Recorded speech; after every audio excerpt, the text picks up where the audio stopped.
महाराष्ट्र और झारखंड में एनडीए और इंडिया गठबंधन ने एक-एक का ड्रॉ मैच खेला है, लेकिन अगला मुकाबला दिल्ली यानी राष्ट्रीय राजधानी की पिच पर होना है, जिसके लिए केजरीवाल अपनी रणनीति बनाने में पहले से ही जुट गए हैं। सत्ता की हैट्रिक लगाना कोई आसान काम नहीं और केजरीवाल के साथ उनकी पार्टी भी इस बात को बखूबी जानती है। इसलिए महाराष्ट्र और झारखंड के नतीजे आने से पहले ही आम आदमी पार्टी दिल्ली की फुल तैयारी में है। लेकिन इन दोनों राज्यों के नतीजों ने अंदर खाने अरविंद केजरीवाल के लिए मुश्किलों की बजाय एक ऐसा ट्रेंड दिखाया जिससे वह पहले से ही माहिर खिलाड़ी माने जाते हैं। अगर फ्रीबीज पॉलिटिक्स की बात की जाती है तो उसे इस स्तर तक ले जाने में अरविंद केजरीवाल और आम आदमी पार्टी का योगदान कैसे कम करके आंका जा सकता है।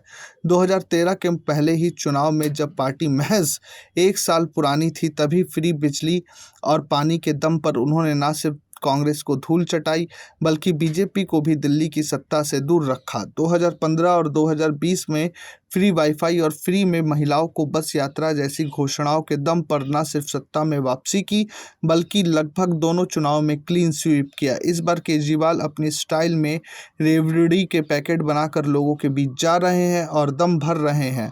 उन्होंने ये फ़ायदा उन तक पहुंचाया जिन्हें इसकी ज़रूरत थी। इसलिए जब महाराष्ट्र और झारखंड में सरकारों की वापसी ऐसे लोक लुभावनी घोषणाओं की वजह से हुई है, तो अरविंद केजरीवाल का कॉन्फिडेंस तो निश्चित तौर पर इन नतीजों के टेम्पलेट्स से तो बढ़ेगा ही। दिल्ली में आम आदमी पार्टी ने कांग्रेस के साथ लोकसभा चुनाव लड़ा, लेकिन दिल्ली की सभी सीटों पर यह गठबंधन चारों खाने चित हो गया। लोकसभा चुनावों के ठीक बाद कांग्रेस और आप का ये गठबंधन टूटा और दोनों पार्टियों ने अलग अलग विधानसभा चुनाव लड़ने की घोषणा की।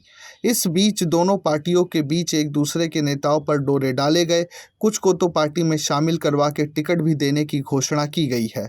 लेकिन पहले कांग्रेस हरियाणा चुनाव हारी, जहां उसने केजरीवाल के साथ गठबंधन को मना कर दिया था, और अब महाराष्ट्र का हाई प्रोफाइल चुनाव भी गठबंधन होने के बावजूद कांग्रेस हार गई। हालांकि झारखंड मुक्ति मोर्चा के साथ कांग्रेस की सरकार झारखंड में बनेगी, लेकिन दिल्ली में अरविंद केजरीवाल बीजेपी के खिलाफ वोटों को ये कहकर एकजुट करने की कोशिश करेंगे कि कांग्रेस अपने दम पर बीजेपी को नहीं हरा सकती।